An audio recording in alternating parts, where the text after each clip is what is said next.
Muy bien.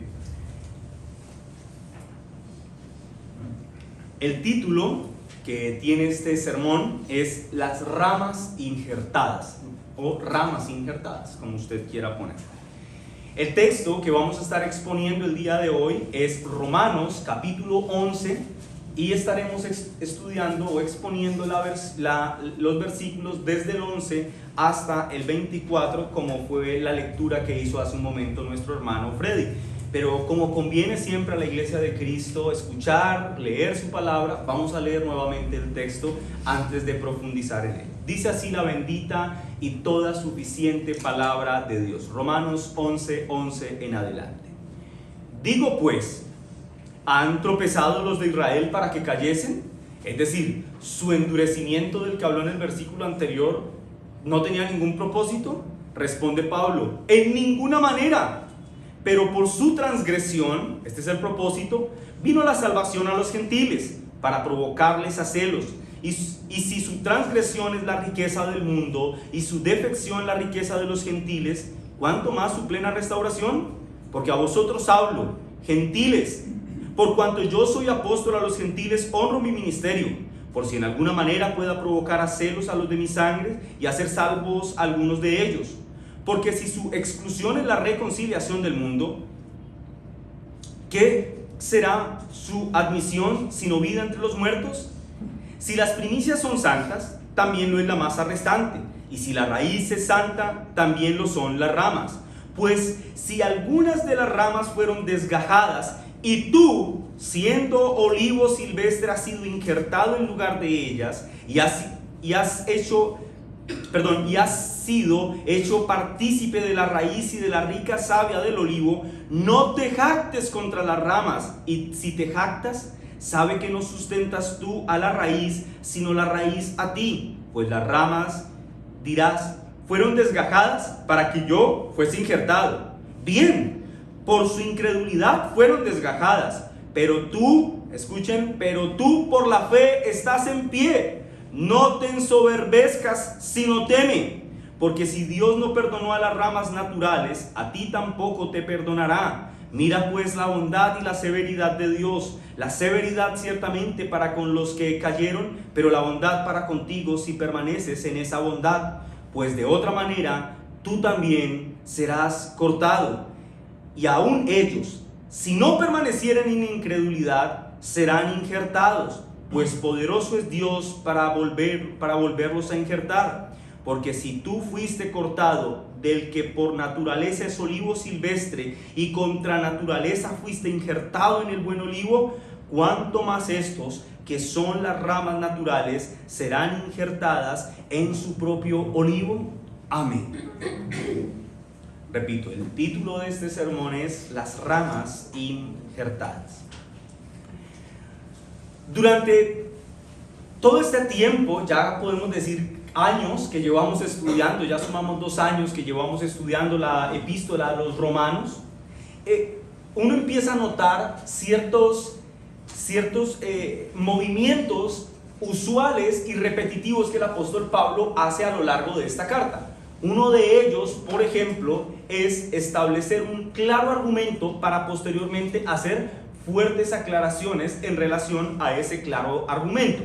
Ahora, ¿qué es lo que el apóstol Pablo dijo antes de que dijera estas palabras del olivo silvestre, del olivo, de que tenían que ser injertados del olivo silvestre a este olivo que sí era cultivado? ¿Qué era lo que estaba diciendo? Probablemente ustedes recuerdan la exposición anterior, donde el apóstol Pablo, dirigiéndose al pueblo de Israel, dice: ciertamente Dios no ha desechado por completo a Israel. ¿Y cómo demuestra Pablo que Dios no los había desechado completamente? Bueno, él mismo se muestra como una prueba de que Dios no los había desechado. ¿Por qué? Porque él dice: yo soy israelita, de la tribu de Benjamín, es decir, yo creo en Cristo, yo soy parte del pueblo de Dios. Quiere decir, y yo soy israelita, eso quiere decir que Dios no ha desechado completamente a los israelitas.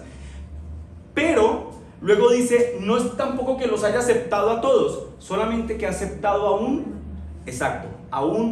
remanente. Y luego de hablar de ese remanente, ¿recuerdan lo que es la expresión remanente? Lo que significa de la palabra griega chart, que tiene que ver con lo que queda después de la eliminación. Bueno, eso es el remanente, ese es el pueblo de Dios. Y después de hablar del remanente, dice, para estos que hacen parte del remanente, para esos Dios tuvo un trato condescendiente. Pero los otros, aquellos que no pertenecen a ese remanente, dice Pablo, ellos se endurecieron. Ellos se endurecieron. Ese es el contexto, eso es lo que él ha dicho en los versículos anteriores. Ahora, con el propósito de evitar que se genere algún malentendido en relación a lo que él ha dicho, en estos versículos, del versículo 11 al 24, lo que el apóstol Pablo está haciendo es una aclaración. Y eso es a lo que yo decía al principio. Pablo suele decir cosas y aclarar después las cosas. Es como él dice, afirmo esto, pero esto que afirmo no significa esto, más bien significa aquello. ¿Qué fue lo que dijo en los versículos anteriores? Que el pueblo se había endurecido. Y hablando de ese endurecimiento, él cita dos textos del Antiguo Testamento para hablar de ese endurecimiento. Recuerden que le botó bastante corriente, bastante tiempo a explicar dicho endurecimiento. Lo que el apóstol Pablo entonces está diciendo es lo siguiente. Este es el contexto, hermanos, no se pierdan esto de mente. No todo el pueblo de Israel se perdió, porque algunos fueron escogidos para pertenecer al remanente que Dios salvaría. Pero los otros, los que rechazaron la gracia de Dios en el Evangelio, ellos por la justicia de Dios terminaron endureciéndose. Basado en ese argumento, entonces Pablo dice, no quiero que en esta sección de estudio, Pablo está diciendo, ahora no quiero que nadie piense que el remanente solo tiene que ver con Israel. Es lo que está diciendo. El remanente de Dios no solamente era aquellos israelitas a los que Dios iba a salvar. Lo que Pablo ha dicho es que si algún israelita se arrepiente y cree, ese israelita vendrá a ser salvo, vendrá a formar parte de ese pueblo escogido, de ese remanente. Ahora, lo que está diciendo en el versículo 11 hasta el versículo 24 es que si un gentil cree, ese gentil también vendrá a formar parte de ese remanente. Y no quiero suponer que todos saben esto, niños. Un israelita o un judío, lo voy a explicar así, un judío es un israelita que pertenece a la nación de Israel. Y cuando ustedes escuchen que el texto dice gentil, se refiere a todo aquel que no pertenece a la nación de Israel. Es decir, todos nosotros técnicamente somos gentiles. Y lo que Pablo entonces está diciendo en este texto que vamos a estar estudiando hoy es que los gentiles vendrían a formar parte de ese único pueblo que él más adelante define como el único olivo cultivado, que es una clara referencia a la iglesia de Cristo. Así que, ¿cuál es el tema de estudio en este texto? Que los gentiles vendrían a formar parte de la iglesia, que los gentiles vendrían a formar parte de ese remanente escogido. Y esto son muy buenas noticias para nosotros, ya que todos nosotros somos gentiles. Para explicar este asunto, el apóstol Pablo, en el texto que leímos, esencialmente toca tres puntos diferentes. Primero, en el primer punto, el apóstol Pablo, quienes toman nota, el primer punto es este. Pablo explica la providencia de Dios para salvar a los gentiles. ¿Cómo Dios salvó a los gentiles? A través de un acto providencial. Y eso se ve en el versículo 11 hasta el versículo 16. La providencia de Dios para salvar a los gentiles. En segundo lugar, o el punto número 2 del sermón, tiene que ver con una fuerte advertencia que el apóstol lanza contra el orgullo en los gentiles. Los advierte contra el pecado del orgullo. Y eso está en el versículo 17 hasta el versículo 21. Y en tercer lugar, el apóstol Pablo concluye la idea presentando el carácter de Dios, un carácter bondadoso y un carácter severo. Así concluye sus ideas, presentando a Dios tanto bondadoso como severo. Y esto lo encontramos en el versículo 22 al versículo 24. Veamos cada una de las partes, mis hermanos. La primera parte: ¿cómo fueron los gentiles salvados? ¿Cómo fue que ¿Qué fue lo que Dios hizo para que ellos fueran agregados a ese pueblo escogido, a ese remanente? Pablo dice, lo hizo a través de una providencia, es decir, de un acto que Dios permite que ocurra para que otras cosas ocurran. Recuerden que la providencia tiene que ver con todo aquello que Dios permite, y en otras palabras podríamos decir que la providencia es que nada de lo que ocurre fuera del control, dominio, poder y señorío de Dios. Esa es su providencia, el control absoluto sobre todas las cosas, y entender que todo lo que ocurre por una causa divina. Dios así lo está permitiendo. Y Pablo lo que dice es, los gentiles llegaron a formar parte de este pueblo escogido por una providencia. Leamos el versículo 11 en adelante. Voy a ir haciendo breves explicaciones y haciendo énfasis en algunos textos. Dice el versículo 11, digo pues, esta expresión digo pues es algo así como teniendo en cuenta lo que acabo de decir, entiendan que, ¿notan el tono aclaratorio de Pablo? ¿Notan que va a ser una aclaración? Digo pues, y pregunta, ¿han tropezado los de Israel para que cayesen? Es decir, ellos se endurecieron sin ninguna causa. Y responde, en ninguna manera. Es decir, había un propósito aún en el endurecimiento del pueblo de Israel. Y responde, pero por su transgresión, es decir, por rechazar las bondades del evangelio, dice, pero por su transgresión vino la salvación a los gentiles. Esta fue la providencia que Dios utilizó para que los gentiles vinieran a ser parte del pueblo de Dios. La dureza de corazón de Israel vino a ser la bendición del pueblo gentil. Más adelante el versículo 12 dice, y si por su transgresión es la riqueza del mundo y su defección la riqueza de los gentiles, ¿lo notan? Lo que fue para ellos su endurecimiento redundó para el resto de nosotros en nuestra bendición por causa de la providencia de Dios. Más adelante dice, a vosotros hablo gentiles, y nos dice, si su exclusión, refiriéndose a Israel, es la reconciliación del mundo. Noten, fue por esa dureza que se abrió la puerta a la gloriosa realidad del evangelismo para todos los hombres en todas partes del mundo. En el versículo 7 de este mismo capítulo, el apóstol Pablo dice, ¿qué pues? Lo que buscaba Israel no lo ha alcanzado, pero los escogidos sí lo han alcanzado, y los demás fueron endurecidos. Entonces el punto es este: todo lo que dice en el versículo 11 hasta el 24 parte de la idea de este endurecimiento. El endurecimiento de Israel fue la providencia usada por Dios para salvar a los gentiles. Y esto queda muy claro, no solo por este texto, sino por muchos otros más en las Escrituras, que nos dejan saber que la terquedad, la dureza de corazón de Israel redundó para beneficio nuestro. Por ejemplo, vayan todos en sus Biblias a Hechos capítulo 13 versículo 44.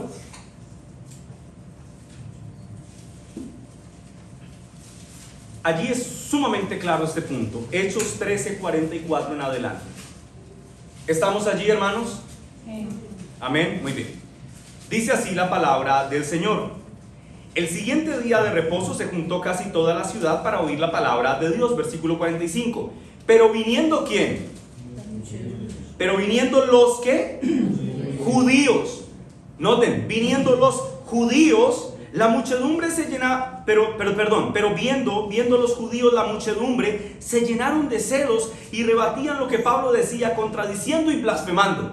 Se molestaron por la predicación de Pablo, versículo 46. Entonces Pablo y Bernabé, hablando con denuedo, dijeron, a vosotros, ¿a quiénes les está hablando? A los judíos. A vosotros a la verdad era necesario que se os hablase primero la palabra de Dios, mas puesto que la desecháis y no os juzgáis dignos de la vida eterna, he aquí nos volvemos a los gentiles, porque así nos ha mandado el Señor diciendo, te he puesto para luz a los gentiles, a fin de que seas para salvación hasta lo último de la tierra. Versículo 48, ¿quiénes? Los gentiles, oyendo esto, se regocijaban y glorificaban la palabra del Señor, y creyeron todos los que estaban ordenados para vida eterna. Amén. ven cómo la dureza de los judíos redundó en el beneficio de los gentiles. El punto de Pablo aquí, mis hermanos, en este primer punto de nuestra exposición es sencillo. El punto de Pablo es este: que Dios en su infinita sabiduría hace que de cosas muy malas pasen cosas muy buenas. De la dureza de los israelitas, que era su pueblo, el pueblo escogido de Dios, ese de quien en Romanos capítulo 9 versículo 4 se dice: son las promesas del pacto, son descendientes del linaje de los padres, y de ellos desciende el Mesías. De quienes se dijo todo eso, ellos se endurecieron contra el Señor. Y Pablo dice: esto está muy mal, pero de eso que estaba muy mal, el Señor estaba haciendo algo que salieran cosas muy buenas. Y lo bueno que estaba saliendo era que a través de la proclamación del Evangelio, gentiles estaban escuchando con atención a esta proclamación y cayeron rendidos sobre sus pies adorando al Señor. La prueba de que esto es una gloriosa bondad, mis hermanos, somos nosotros, que estamos aquí sentados, pueblo gentil, anhelando recibir de la palabra del Señor.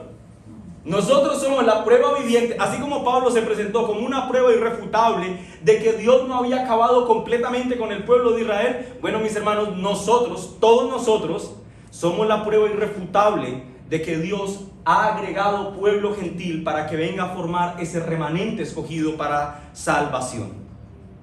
Así que en su providencia, mis hermanos, Dios usa la incredulidad de unos para llamar a otros.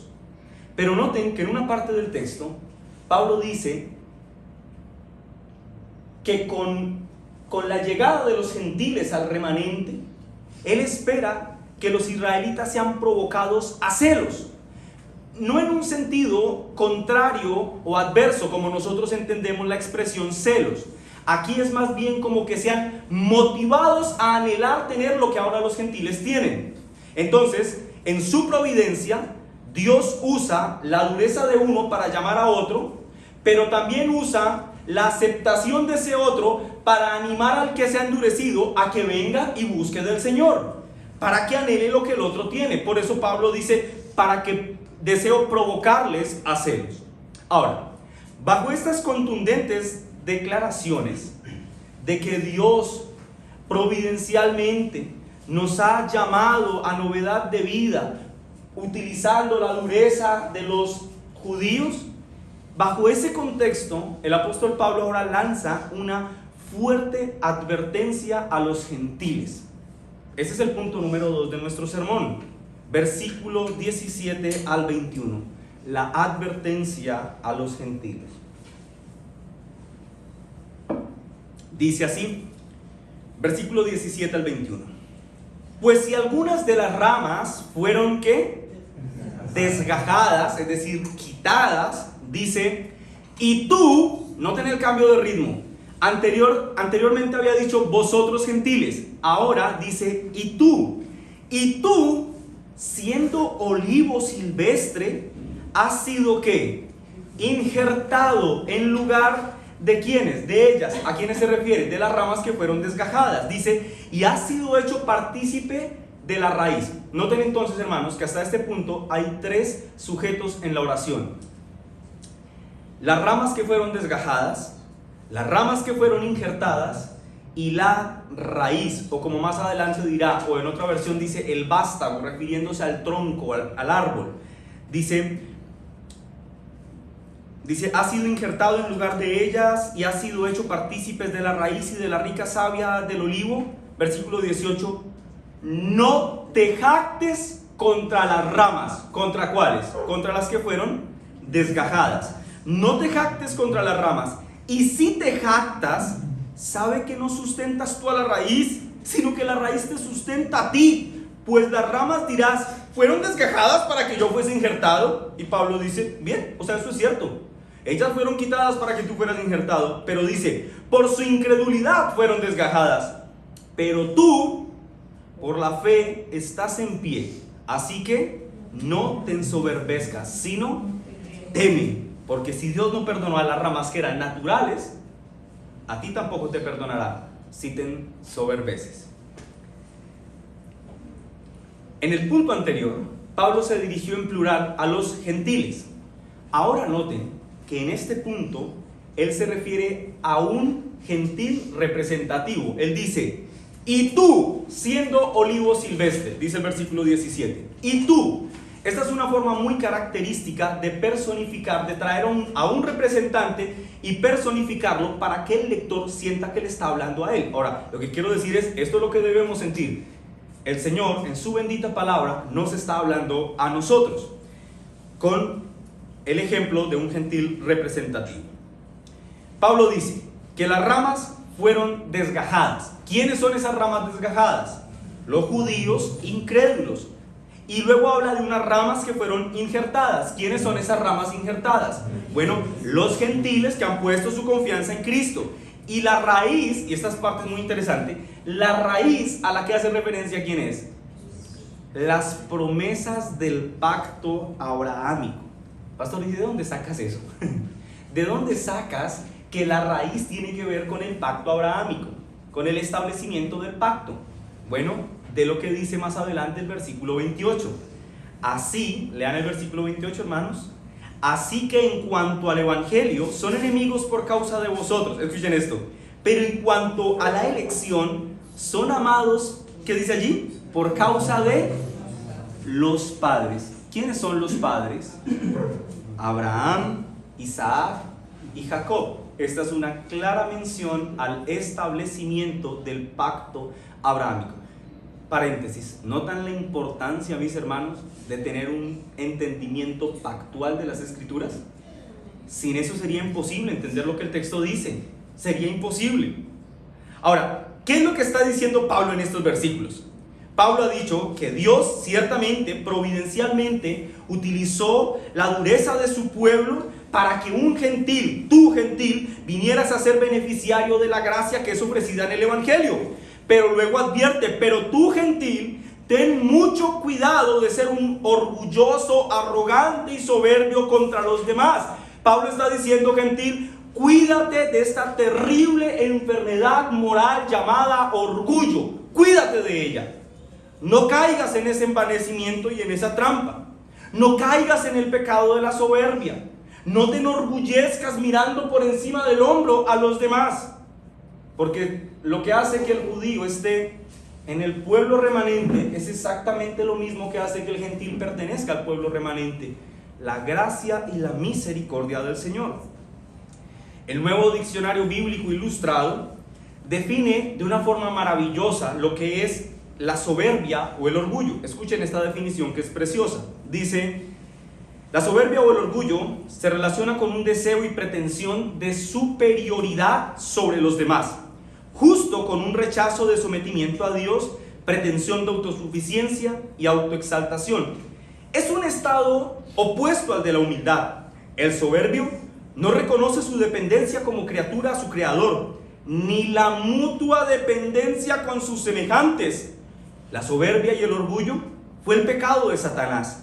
Fue el móvil que llevó al pecado de la desobediencia en el Edén. Es el móvil del hombre caído, llevándolo a una constante lucha de emulación para alcanzar superioridad y dominio sobre sus semejantes.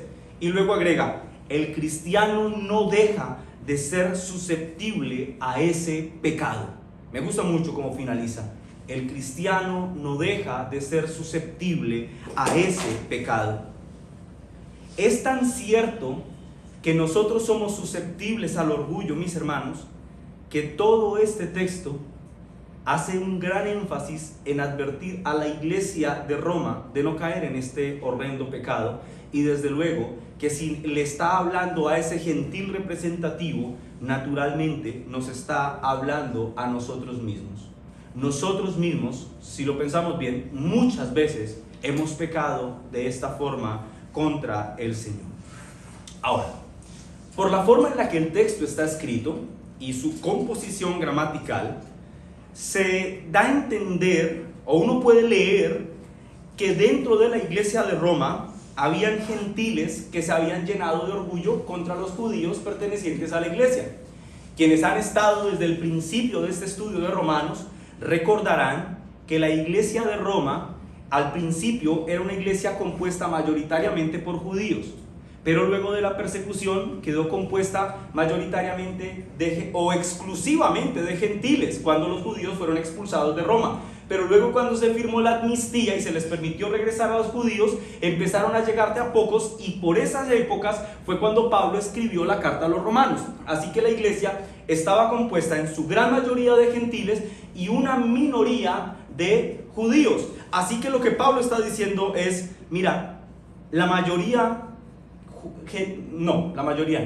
algunos dentro de esta mayoría gentil están mirando con desdén y desprecio a sus hermanos, a otros creyentes, por el hecho de ser judíos. ¿Y qué hace Pablo? Advertirlos contra este terrible pecado. ¿Por qué, hermanos? Porque en la iglesia de Cristo no hay cabida para mirar por encima del hombro a nadie. No hay cabida para un afán de superioridad y pretensiones de autoexaltación y de autopromoción. Todos los que pertenecemos a la iglesia de Cristo, pertenecemos a ella, hermanos, por una razón, y es la bendita gracia de Dios. La mano del Señor que un día se estiró hacia nuestra miserable existencia y nos sacó del lodo cenagoso en el que nos revolcábamos y nos trajo a novedad de vida. Por esa razón pertenecemos a la iglesia de Cristo. Así que no hay razón para que ninguno en la iglesia sienta cierto airecito de superioridad sobre los demás. Y eso incluye a todos en la iglesia, partiendo desde luego desde quienes están en el ejercicio de autoridad en el gobierno de la iglesia local, sus diáconos y sus pastores. Noten esto, hermanos. Esta advertencia que Pablo presenta, la presenta en forma de metáfora, y lo hace trayendo a la mente del lector la técnica del injerto arbóreo. En esa técnica, por algunas razones, o se quitaba una rama o se ponía una rama. Y en la metáfora el apóstol Pablo dice que habían ramas dentro del árbol que se habían revelado, por decirlo de alguna forma, al carácter contrario de la raíz. Y como se rebelaron contra el carácter de la raíz, Pablo dice, fueron desgajadas, haciendo una referencia a aquellos miembros infieles al establecimiento del pacto, es decir, a los descendientes de los patriarcas que habían abandonado la fe de sus padres, pero también se habían rebelado o habían desechado y desestimado las promesas de restauración plenas hechas por el Señor en el pacto de obras. ¿Cuál es la grande promesa, la gloriosa promesa hecha en el pacto de obras? Todos las saben, Génesis 3:16, que de la simiente de la mujer vendría uno que pisaría la cabeza de la serpiente. Ese es el protoevangelio, el anuncio del Mesías que vendría, y toda la Biblia se fundamenta en desarrollar esa promesa, aquel que vendría y remediaría o triunfaría donde Adán fracasó. Y lo que ellos los llevó a este endurecimiento fue justamente que perdieron de vista aquel que estaban esperando. Ya no quisieron esperarlo más, ya no quisieron creer más que aquel fruto de la descendencia de la mujer vendría para salvarlos. En la técnica tradicional del injerto arbóreo, escuchen, esto es muy interesante. Se acostumbra a injertar una rama de un olivo cultivado en un olivo silvestre, para de alguna forma empezar a cultivar ese olivo que se ha criado solito por allá en el monte. Pero lo que tenemos aquí es contrario a lo tradicional, porque el texto dice, y tú, olivo silvestre, fuiste injertado en el olivo que estaba cultivado. Pero esto no era lo usual. Lo usual era que una rama de un buen olivo se cultivara en un olivo por allá en el monte para que ese olivo fuera ahora productivo. Pero Pablo dice, no, esto no fue lo que pasó con ustedes, gentiles. Ustedes eran la rama de ese olivo loco y los injertaron en este olivo cultivado. El punto de Pablo es este, mis hermanos. El miembro gentil de la iglesia, que tiende a volverse arrogante y altivo, debe recordar quién es él y por qué pertenece a la iglesia. Ese miembro debe recordar que él ha venido desde afuera. Ese miembro debe recordar que él espiritualmente fue injertado a aquel árbol en el que ya estaban los judíos, y por esa razón no debe mirarlos con arrogancia.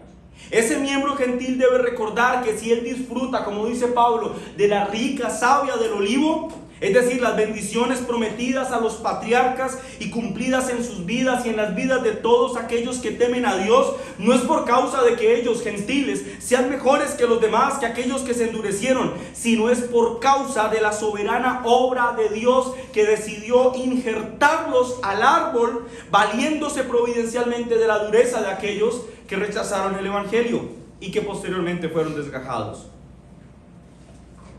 El hecho, mis hermanos, de que Pablo usa una metáfora fuera de lo común, reafirma la fuerza de la advertencia. No te llenes de orgullo, gentil, pues tú fuiste agregado a este pueblo contra todo pronóstico. ¿De qué te sientes orgulloso? ¿Por qué te llenas de altivez y de arrogancia? Si tú fuiste injertado aquí contra naturaleza, fuiste agregado o adherido a este pueblo por un obrar sobrenatural de Dios.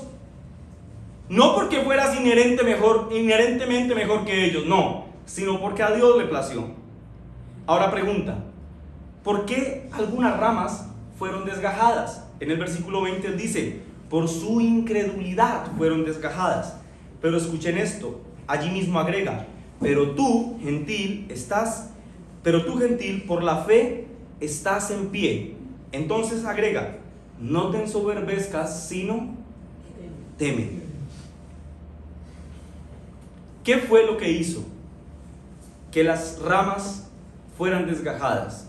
Su falta de fe. ¿Y qué fue lo que hizo que las ramas fueran injertadas? Su fe.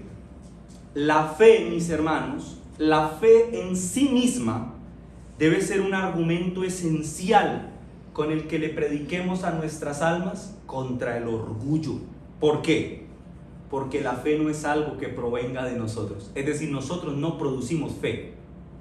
La fe, mis hermanos, como lo declara explícitamente la Escritura, es un don de Dios. Efesios capítulo 2, versículo 8 dice, por gracia sois salvos, por medio de la fe. Usted puede decir, ok, porque yo tuve mucha fe. No, siga leyendo. Y esto, dice Pablo, en relación a la fe, no de vosotros, pues es don de Dios, no por obras, para que nadie se gloríe. La fe en sí misma, mis hermanos, es un argumento esencial para que nadie se llene de orgullo.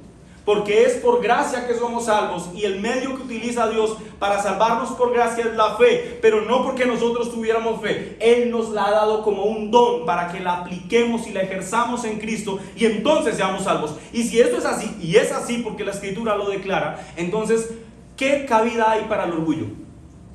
¿Qué puede decir el hombre? No, mira, yo vi a Dios muy angustiado por salvarme, tantos años tocando a la puerta de mi corazón, y un día decidí abrirle porque pobrecito. ¿Qué puede decir eso después de leer Efesios capítulo 2, versículo 8 y 9? Nadie. Así que la advertencia tiene un gran fundamento teológico: no te jactes. Y finalmente, ese es el tercer punto del sermón, el apóstol Pablo concluye su idea presentando el carácter bondadoso y severo de Dios. Leamos el versículo 22 al 24. Dice así la bendita palabra del Señor. Mira pues, esta expresión mira pues es conclusoria. Esta es mi conclusión. Mira pues, agrega, mira pues la bondad y la severidad del Señor. La severidad ciertamente para los que cayeron, pero la bondad para contigo, si permaneces en esa bondad, pues de otra manera tú también serás cortado. Y aún ellos, si no permanecen en incredulidad, es decir, los judíos, serán injertados, pues poderoso es Dios para volverlos a injertar. Porque si tú fuiste cortado del que por naturaleza es un olivo silvestre, y escuchen, y contra naturaleza, ¿lo ven nuevamente? Y contra naturaleza fuiste injertado en el buen olivo, ¿cuánto más estos, que son ramas naturales, serán injertadas en su propio olivo? Si ustedes han puesto atención a todo lo que hemos expuesto hasta ese momento, ustedes pueden concluir con naturalidad lo siguiente: que quien desgaja las ramas por causa de su endurecimiento es Dios, pero que quien injerta las ramas por causa de su gracia es Dios. Por esa razón, como Pablo entiende que en la salvación todo empieza y termina en Dios, él lo que hace es dirigir a sus lectores a que comprendan el carácter de Dios, y hace que sus lectores fijen su atención en dos puntos esenciales del carácter de Dios: en su bondad y, número dos, en su severidad. Esta forma de enseñanza bíblica, mis hermanos amados, dista mucho de lo que habitualmente se predica en algunos lugares.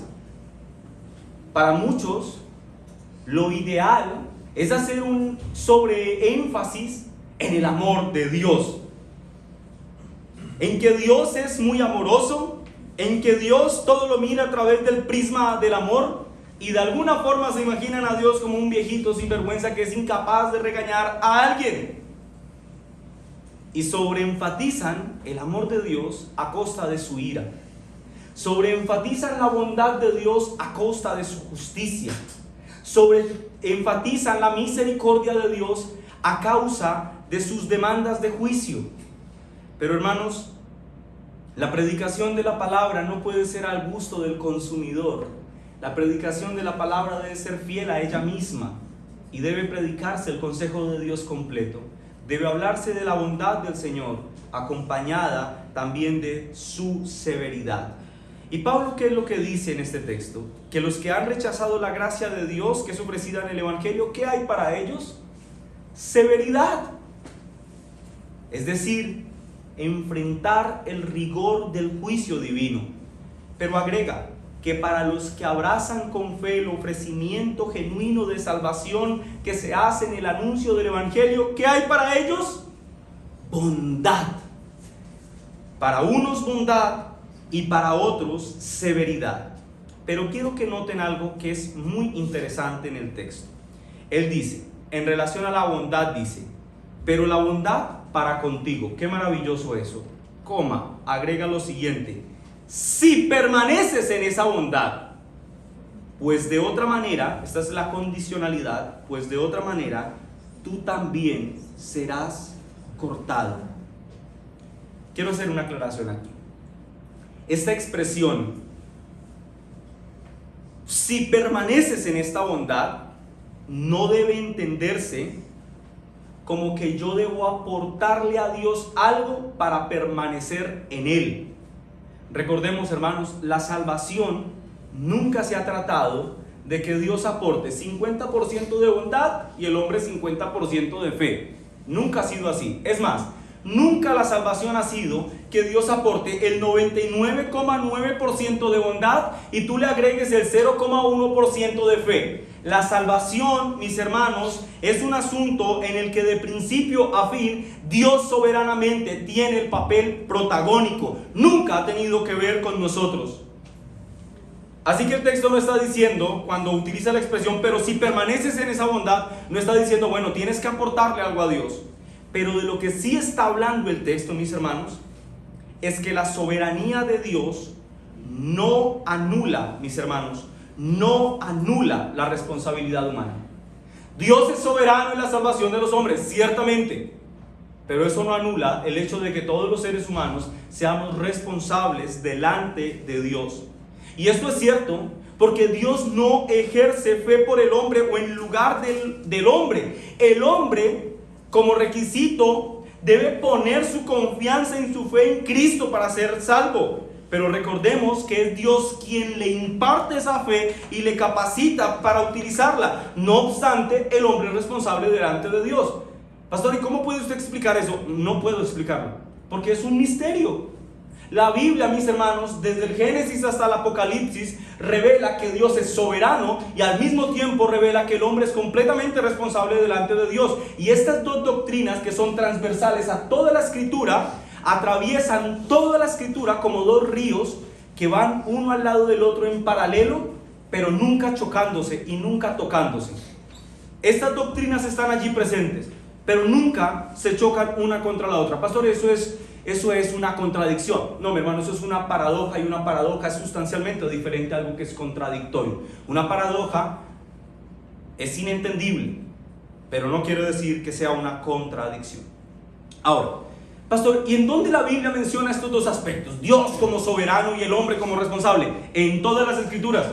Pero quiero citar un ejemplo. Filipenses 2:12 dice: por tanto, amados míos, como siempre habéis obedecido, no como en mi presencia solamente, sino mucho más ahora en mi ausencia. Miren lo que les dice Pablo: ocupaos, esta es la responsabilidad del hombre, ocupaos en vuestra salvación con temor y temblor. La responsabilidad humana. Pero miren lo que dice inmediatamente en el versículo 13: porque Dios es el que en vosotros produce así el querer como el hacer por su buena voluntad. Esa es la soberanía divina. Nosotros nos ocupamos, pero Dios siempre es soberano. Hay quienes dicen: mira, ya que la salvación es por gracia, entonces no importa cómo yo viva. Hermanos, tales ideas solo pueden tener cabida en la imaginación de alguien que desconoce lo que es la gracia de Dios y la obra redentora de Cristo. No podemos vivir como queramos, ya que Dios es soberano y salva finalmente al que Él quiere. No, porque al que llama novedad de vida, también lo llama santidad. También lo llama santidad.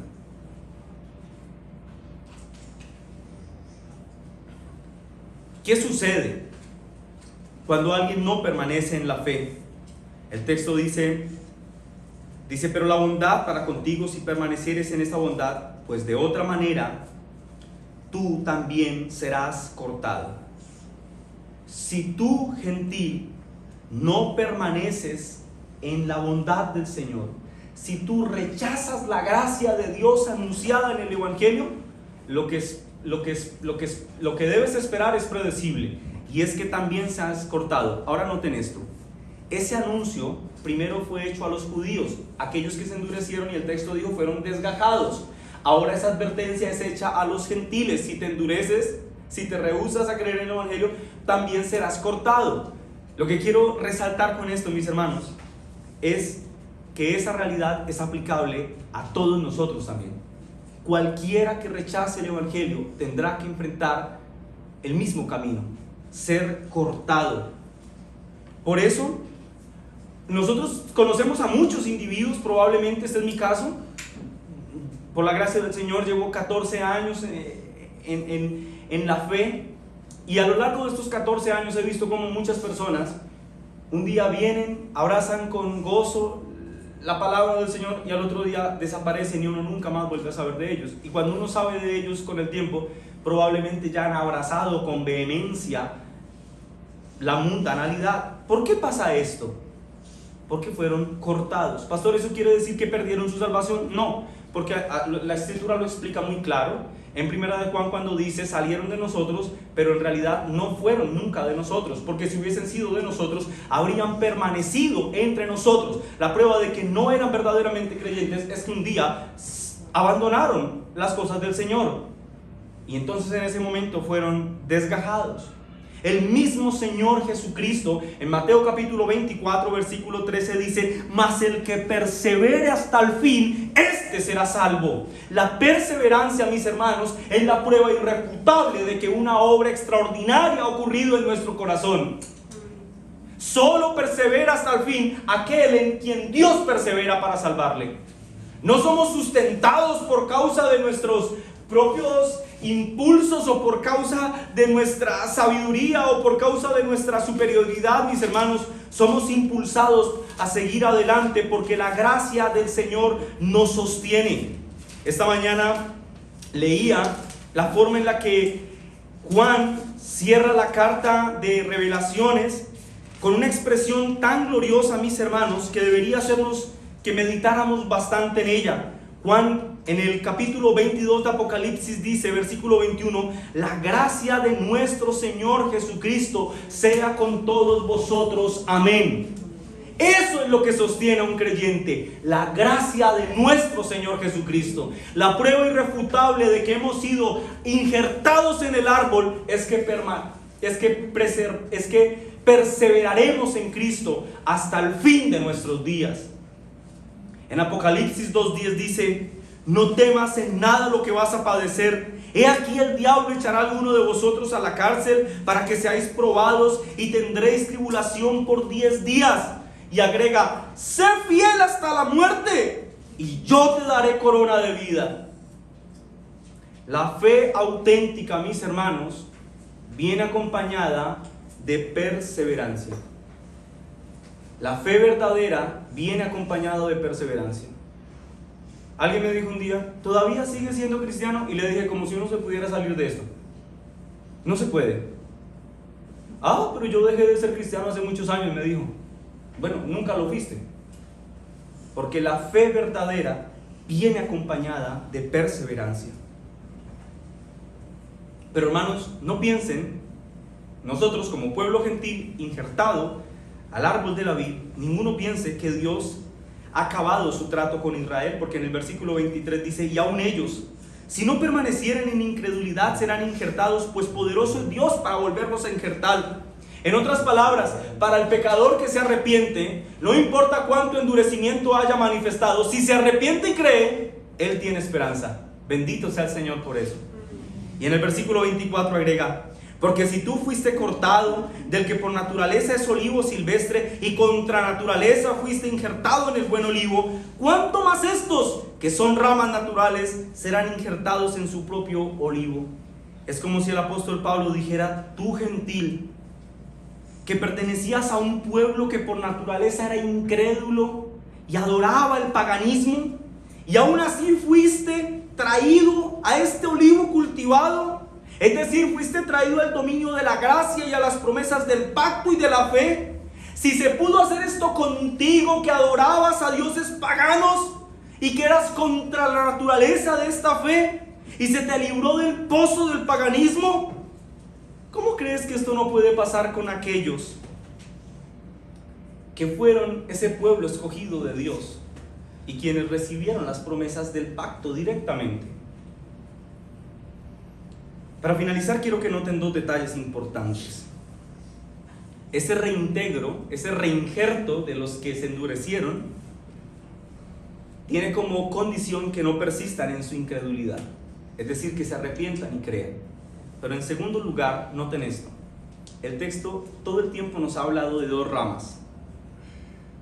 Una rama de un olivo silvestre y otra rama de un olivo cultivado. Pero ¿de cuántos olivos nos ha hablado? De uno, en el que convergen las dos ramas, de un olivo. Ese olivo, mis hermanos, en el que son injertadas las ramas naturales del olivo y las ramas externas o de olivos salvajes, silvestres. Ese olivo, mis hermanos, eso es un dato teológico, representa una refutación directa contra el dispensacionalismo que dice que Dios tiene dos pueblos, la iglesia y el pueblo de Israel. Falso, porque solo hay un olivo, y ese olivo es la iglesia, en donde convergen judíos que creen y gentiles que creen en Cristo, mis hermanos. William Hendrickson dice: como resultado de la operación de la gracia salvífica de Dios, todos los regenerados se dirigen al mismo hogar eterno, a ese solo olivo, a la iglesia de Cristo. Quiero finalizar, esta es la exposición del texto, pero quiero finalizar con una breve reflexión y aplicación para nuestra iglesia local. Hermanos, mirar por encima del hombro y con una actitud displicente y cargada de arrogancia es algo que desgraciadamente adoptamos con mucha facilidad y con mucha naturalidad por causa del remanente de pecado que hay en nosotros. Por esa razón leímos una fuerte advertencia que Pablo hizo a los gentiles en contra de este terrible pecado. Pero por la gracia de Dios, mis hermanos, este texto no solo se resume o se puede simplificar a una simple advertencia contra el pecado del orgullo. No solamente está diciendo esto. En el texto probablemente ustedes lo notaron, también el inspirado apóstol Pablo escribe dos gloriosos antídotos para contrarrestar este terrible mal moral. En primer lugar, el primer antídoto que la iglesia de Cristo debe tomar contra el pecado del orgullo es el antídoto del razonamiento bíblico, es decir, de pensar bíblicamente. ¿Quieres luchar contra el orgullo? Bueno, piensa bíblicamente y entonces le harás frente al orgullo. El versículo 18 dice: no te jactes contra las ramas, y si te jactas, o sea, si te da por ser orgulloso, dice, sabe que no sustentas tú a la raíz, sino la raíz a ti. Si te da por ser orgulloso, recuerda quién eres, es lo que está diciendo Pablo. Pensar bíblicamente, mis hermanos, es filtrar nuestros razonamientos, pensamientos, actitudes y acciones a través de las sagradas escrituras. Cuando hacemos eso, cuando filtramos nuestras conductas a través de las escrituras, rápidamente entendemos, si estamos pensando en nuestra salvación, rápidamente entenderemos que es la bendita gracia de Dios la que nos sustenta. Entendemos que es su benignidad la que nos tiene sentados en este lugar, escuchando de su bendita palabra. Entendemos que es su mano misericordiosa que se ha extendido y se ha puesto sobre nuestra boca para que no estemos blasfemando contra Él. Así que no existe un solo motivo para que nos jactemos, pues no nos sustentamos a nosotros mismos. Él es quien nos sustenta. La razón por la que tú, hermano o hermana, no estás desenguayabando hoy es porque Cristo te ha sustentado y te ha traído para que escuches y te deleites en la palabra del Señor. Roy Day Jenkins comenta: si al menos ellos fueran quienes sustentaran a la raíz, la tentación de imitar el andar majestuoso de un pavo real con todo su plumaje abierto sería comprensible, pero aún así reprensible. Pero agrega: pero la situación es que la raíz es quien tiene la tarea principal de sustentarlos a ellos y que ellos han sido injertados por gracia. Así que ¿con qué razones nos pavoneamos llenos de orgullo si Él es quien nos sustenta? Ese es el primer antídoto, hermanos. Piensen bíblicamente de ustedes mismos y ustedes si ustedes filtran sus vidas a través de las escrituras, el orgullo no tiene cabida. Pero en segundo lugar, el apóstol Pablo dice: tómense este antídoto contra el mal, y es: consideren con sensatez, es decir, con equilibrio, consideren el carácter de Dios. Consideren con sensatez el carácter de Dios. Versículo 22. Mira pues la bondad y la severidad de Dios. Severidad ciertamente con los que cayeron, pero bondad para contigo si permaneces en esa bondad, pues de otra manera tú también serás cortado. Hermanos, para ser libres del orgullo y en general para mortificar efectivamente cualquier pecado, conviene que recordemos o consideremos el carácter de Dios como el camino más seguro para rectificar cualquier actitud equivocada o mala conducta que haya en nosotros. Meditar en el ser de Dios nos libra de ser orgullosos y en general de querer animarnos a cometer cualquier tipo de pecado. Si, por ejemplo, solo destacamos el amor de Dios, muy pronto creeremos que al final de nuestra vida todo va a estar bien, porque finalmente Dios es amor y que Dios es incapaz de castigar a alguien. Pero esta es una opinión desequilibrada del carácter de Dios que va a llevar a quienes piensan así a tener una liviandad espiritual y a descuidar su santidad. Pero si se sobreenfatiza la severidad de Dios, entonces tendremos a alguien amedrentado, que camine con su rostro abajo y acongojado, pues no verá en Dios a su Padre, a su amoroso Padre, sino a un tirano que está esperando que le dé la oportunidad de que falle para venir y castigarle. Pero lo que revela este texto, mis hermanos, y que nos libra del orgullo, contrario a estos extremos, es que debemos considerar a Dios en la totalidad de su ser. Un Dios severo, pero un Dios bondadoso. Cuando un creyente, escuchen esto, hermanos, cuando un creyente se hace una opinión equilibrada de Dios, inmediatamente lo que ocurre es que puede tener una opinión sensata de sí mismo. Cuando yo entiendo la grandeza y la majestad de Dios, su señorío, su poderío, cuando lo entiendo como un Dios que es todo amor, pero al mismo tiempo un Dios que es todo justicia, inmediatamente mis ínfulas de grandeza se empiezan a disminuir al saber que estoy frente a tan grandísima majestad.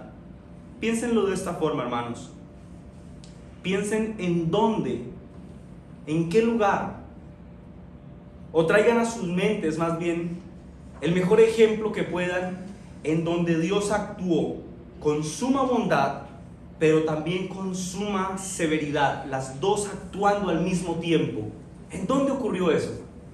Así es, mi hermana, no hay un mejor ejemplo que este. Cristo muriendo en la cruz por nuestros pecados. Allí, en esta cruz, en el monte Calvario, el Padre estaba siendo bondadoso ¿con quiénes? Con nosotros. Pero al mismo tiempo, en su toda sabiduría, estaba siendo extremadamente severo con su perfecto Hijo por causa de nuestro pecado. Ver a Cristo, mis hermanos, muriendo en una cruz para librarnos de la inminente condenación que nos esperaba, debe exterminar cualquier actitud arrogante y orgullosa de nuestro corazón. Si Cristo murió por nuestros pecados, si pagó la deuda que yo tenía que pagarle al Padre y que no podía pagar ni viviendo 1.000 millones de vidas, y Él lo hizo por mí y a mi favor, y ahora su justicia me es imputada a mi cuenta personal, pregunto, ¿de qué tengo que jactarme? ¿Habrá cabida para la arrogancia y para jactarme? En lo absoluto, mis hermanos. Iglesia, camina en humildad delante del Señor. No te ensoberbezcas, sino teme. Es probable que alguno de los presentes diga, pastor, pero es que mi problema no es tanto el orgullo. La verdad es que después de escuchar esto, yo debo decir que yo nunca he sido injertado. O sea, yo no soy creyente. Bueno, ciertamente sí estás luchando con el orgullo, pero no vas a poder mortificar ese pecado hasta que hayas puesto tu fe en Cristo. Así que si ese es el caso de alguno acá, como diría el apóstol Pablo, os ruego, reconciliaos con Dios. Si tú no has puesto tu confianza en Cristo, te ruego que hagas de este el día en el que vienes en arrepentimiento y fe delante del Señor. Que el Señor bendiga su bendita palabra. Amén. Vamos a orar, hermanos. Padre, te damos gracias, glorioso Señor,